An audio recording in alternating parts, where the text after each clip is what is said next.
Hoy vamos a platicar del desarrollo humano comunitario.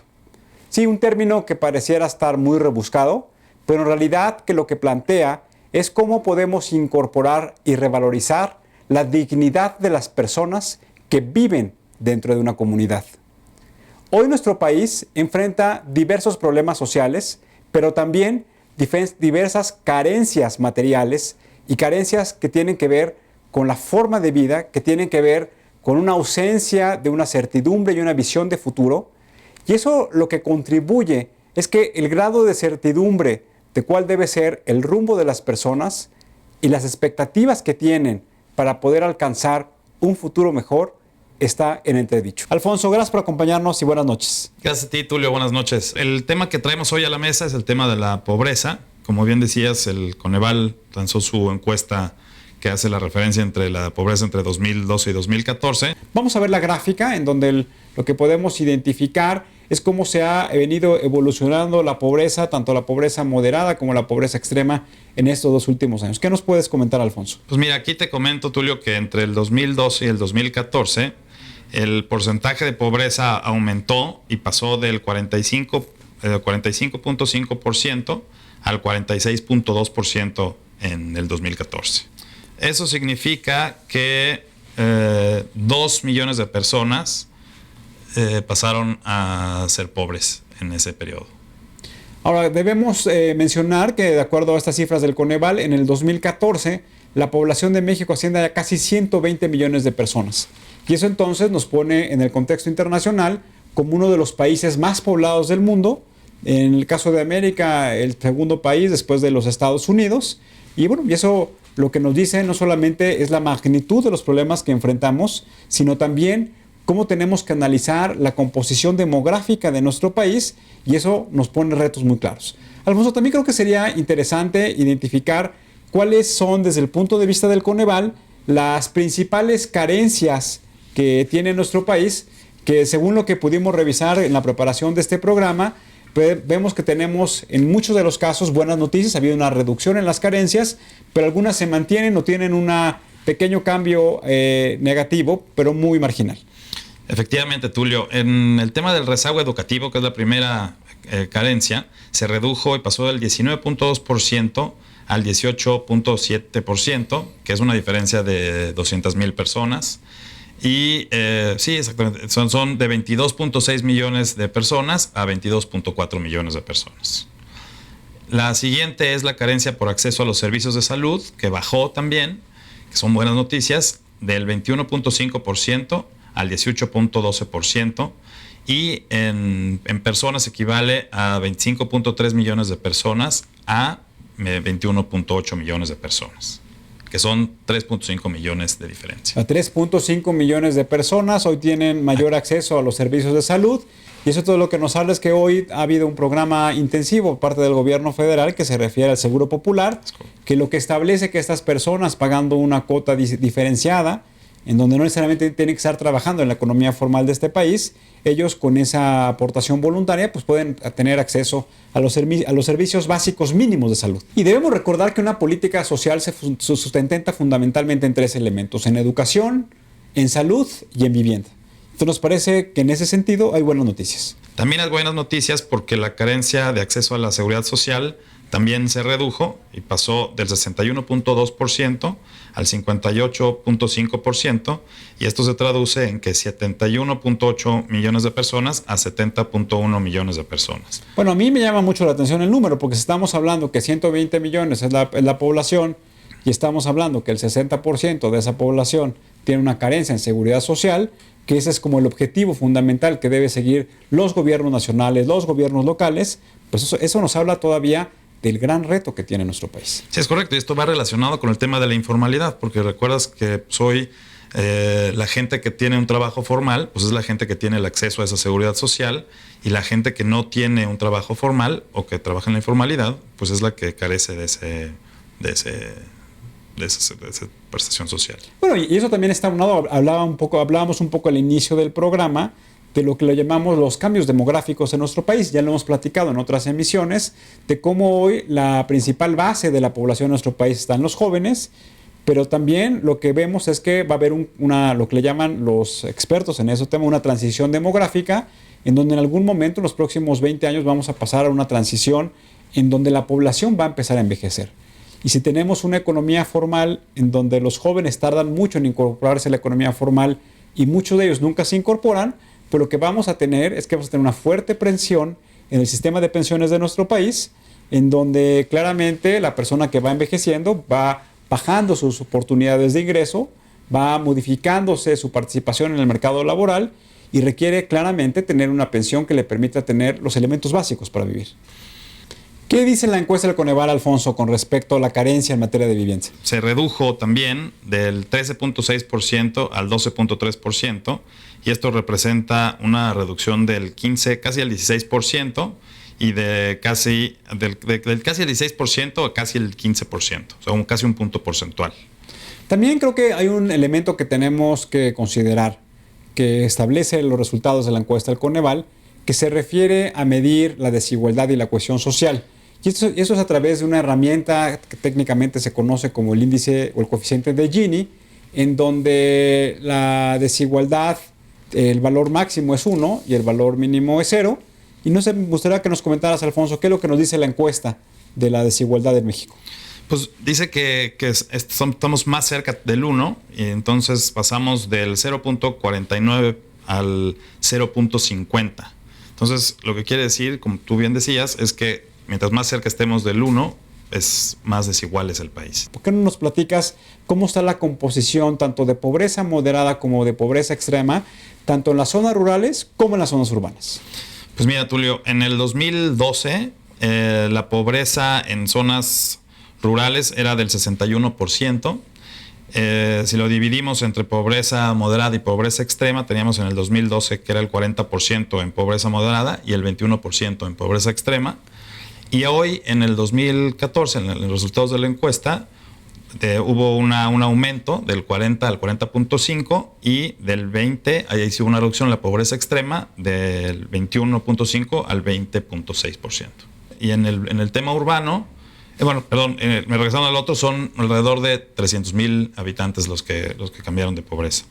Y luego en el tema urbano representan 40.6% en el 2012 y 41.7% en el 2014, lo cual muestra que hubo un aumento en la pobreza, como lo hemos venido platicando, y en el tema urbano se acentuó. O sea, llama la atención que sigue habiendo números muy significativos en la composición de la pobreza, tanto en zonas rurales y urbanas. En términos prácticos, lo que significa es que 6 de cada 10 que viven en zonas rurales están en pobreza moderada o extrema, y en el caso de las zonas urbanas, que 4 de cada 10 se encuentran en esa situación. Para concluir nuestra participación en este programa, me gustaría preguntarte cómo está la composición de la pobreza por entidades federativas. Entiendo que algunas de ellas, en su mayoría hubo una reducción, pero también lo que identificamos es que 13 de las 31 entidades federativas se incrementó la pobreza de acuerdo a estos datos.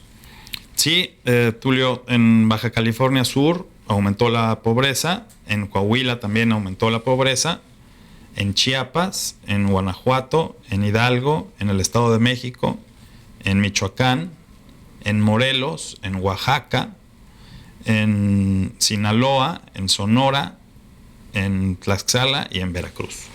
Llama la atención que las entidades más pobladas, donde hay un incremento en la pobreza, hablabas del Estado de México, hablabas de Veracruz, hablabas de Jalisco, y eso me llama mucho la atención porque son las grandes zonas en donde se concentra la población de nuestro país. Sí, y las que redujeron son Aguascalientes, Baja California, Campeche, Colima, Chihuahua, el Distrito Federal, Durango, Guerrero y Nayarit, Querétaro, Quintana Roo, San Luis Potosí, Tabasco, Yucatán y Zacatecas. Hoy nos hace el favor de acompañarnos 3 personas que trabajan de manera muy comprometida en fortalecer el sentido de comunidad, en revalorizar y dignificar a la persona y sobre todo también en fortalecer las capacidades que debemos tener cada uno de nosotros para actuar dentro de una comunidad. Nos acompaña y presento por primera parte a Ricardo Serrano, que es el director de desarrollo de la comunidad AC, que es una organización de la sociedad civil que lleva más de 30 años trabajando en llevar a cabo capacidades y potencialidades de las personas. Ricardo, gracias por acompañarnos. Buenas noches. Muchas gracias, Tulio, por invitarnos.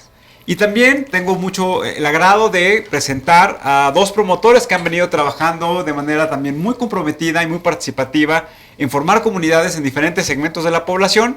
Por una parte, Marta Escamilla, gracias por acompañarnos. Gracias por invitarnos. Y Juana Vázquez. Gracias, Tulio. Pues para iniciar el programa e iniciar la discusión, Sí. me gustaría preguntarles a los tres, y empezaríamos del lado izquierdo hacia el derecho, ¿qué significa para ti ser un buen ciudadano?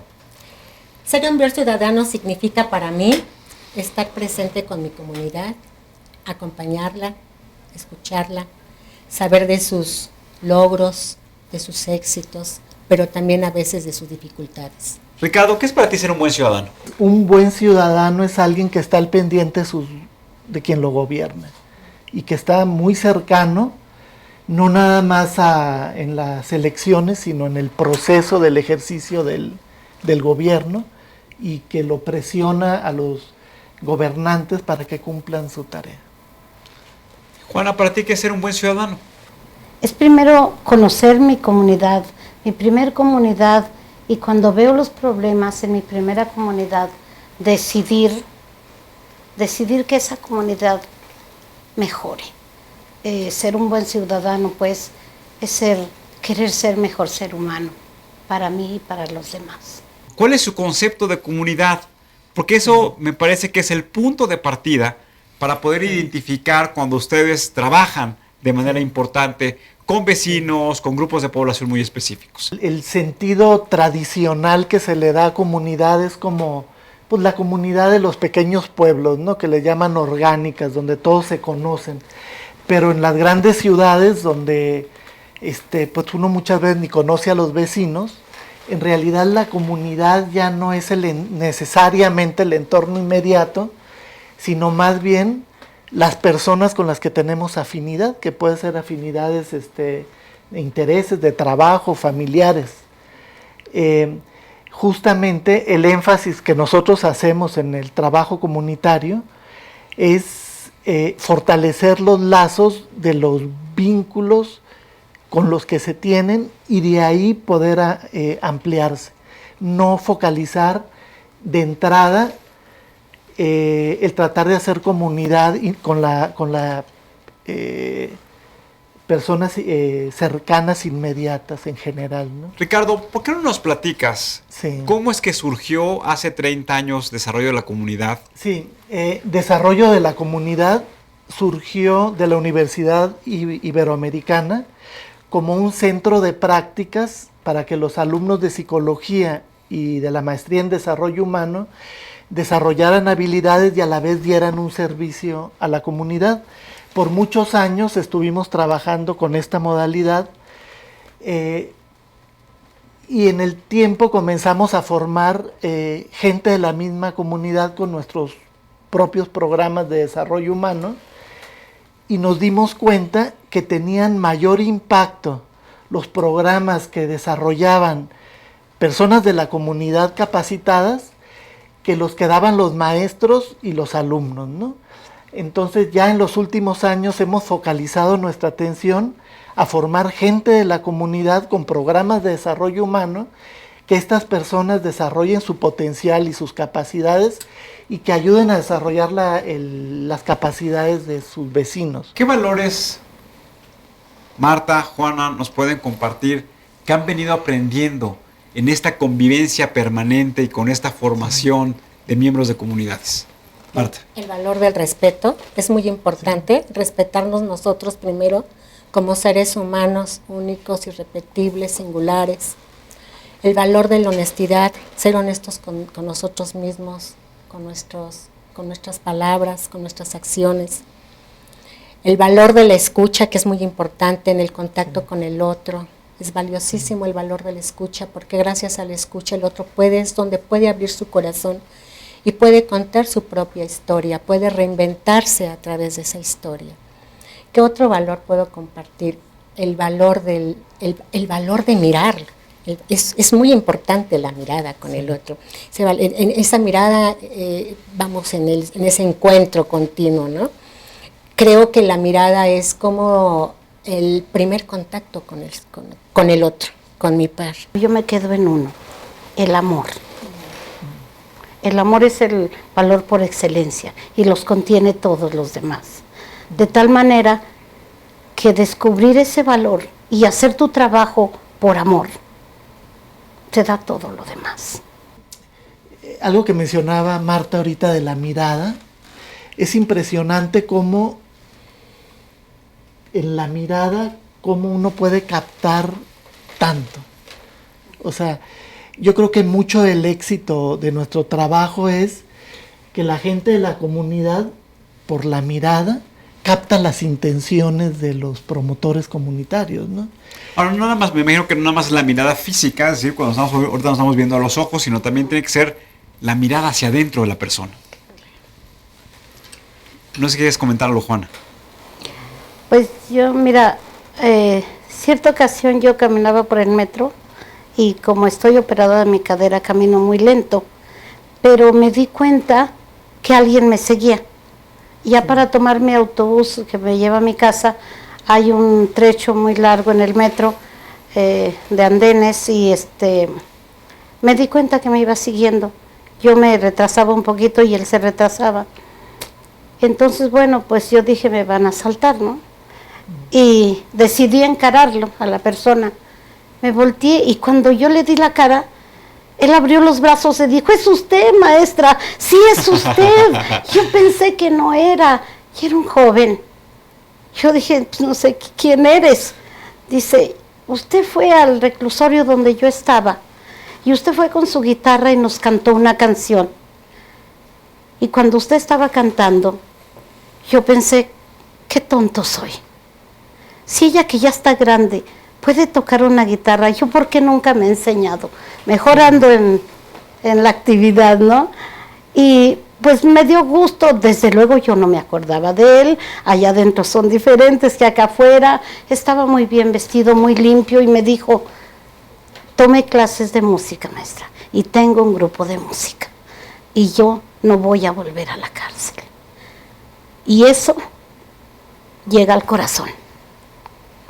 Es cuando se siente que hiciste esa pequeña acción, un servicio pequeño, no tenemos que hacer grandes acciones, ¿sí?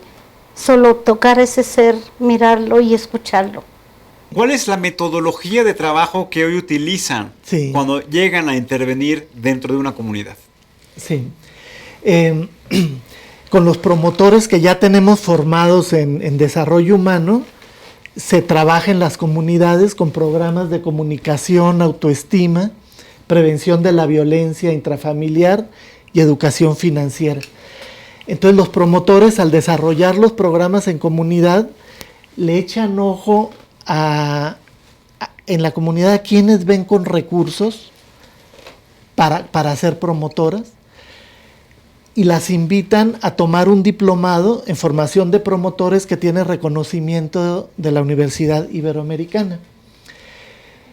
A estas personas entran a este diplomado y al terminar se hace una selección para ver quiénes tienen realmente el perfil como promotores. Los formamos con nuestra metodología y programas y ellos comienzan a replicar los programas en la comunidad y buscan gente con recursos y así es un círculo virtuoso, ¿no? Un paso muy importante que estamos dando actualmente, los últimos 2 años y fracción, hemos comenzado a ofrecer programas de desarrollo humano en empresas. Y ha sido asombroso el impacto que está teniendo nuestros programas, que si bien se diseñaron originalmente para comunidad, pero las características del ser humano y las necesidades están en todos lados, y ha tenido muy buena recepción en empresas, a tal grado que por investigaciones y evaluaciones que han hecho en estas empresas, se reduce la rotación de personal, han bajado accidentes, han aumentado ventas, y aunque nuestra meta no era incidir en esos indicadores, pues nos ha sorprendido que además de favorecer el desarrollo humano en las empresas, estamos incidiendo en indicadores importantes para la empresa. Para nosotros lo que más gusto nos da es que la mayoría de los proyectos sociales necesitan una inyección de dinero permanente de donativos, y nosotros poco a poco hemos dejado de depender de donativos y cada vez estamos generando nuestros propios recursos. Y eso habla de la sustentabilidad financiera de esta organización, lo cual es muy importante, que es el gran reto que siempre tiene la sociedad civil organizada, de que los proyectos no solamente sean bocanadas de buenas intenciones, sino sobre todo sean proyectos de largo plazo con largo alcance. Un comentario más. Y los promotores se les paga por su trabajo y tienen una buena entrada económica que les permite mejorar sus condiciones de vida. Una pregunta para Marta y para Juana. ¿Cuáles consideran ustedes que son las principales barreras de entrada que tienen personas como ustedes que estaban ajenas a esta metodología y que, si tal vez nos estén viendo, quisieran participar en estas actividades? Si quieres platicarnos, Juana. Yo creo que lo principal es la ignorancia, ¿no? Vivimos ahí en nuestra casita rodeados de nuestros problemas y ahogándonos en ellos, pero no salimos, ¿no? Es como ratoncitos, apenas salimos un poquito al metro y nos volvemos a meter al hoyo. Entonces hay que salir, hay que oír buenos programas como este. Sí. Gracias. Hay que ver buenas obras de teatro, hay que ver buenas películas, hay que acudir al arte que también nos alimenta, ¿no? Y hablar. Si la pobreza no es la falta de dinero, es la falta de informarnos, de hablar. Sí. ¿Cómo que nuestros jóvenes por eso están en las drogas? Porque pues no salen de ahí. No conocen que está un CNA con tantos programas buenos y en la tele pues la pura basura, discúlpame, pero eso es lo que se ve. Entonces, ¿cómo va nuestra gente a tener más ideas, a ir creciendo, ¿no? Marta, ¿qué otro elemento tú consideras que puede convertirse en una barrera de entrada para participar? La desesperanza aprendida. Creo que es un elemento con el que nosotros los promotores y todo Centro de Desarrollo de la Comunidad hemos luchado día con día, porque la gente piensa, cree en mucha gente. Aquí nací, aquí viví y aquí me voy a quedar. Cuando siempre hay una esperanza de vida. Y todo esto pues solamente se puede ver cuando te miro, cuando te escucho, cuando hablamos, cuando nos contamos esas historias. Y sé que Juana quizá está viviendo la misma situación que yo. Pero si yo me quedo encerrada en mi casa, encerrada en mi mundo y no practico la comunicación, no hago comunidad con Juana, no hago comunidad con mi comunidad, pues no voy a salir de ahí. Me llama la atención cómo ligan comunicación con comunidad. Claro, ¿no? claro, es como el binomio, o sea, es la persona o el grupo de personas con un sentido de pertenencia y teniendo un elemento que es el vaso comunicador. Sí. Muchas gracias por acompañarnos, estamos concluyendo. Vamos a invitarlos a otro programa para que nos platiquen con más calma de cuáles son los programas específicos.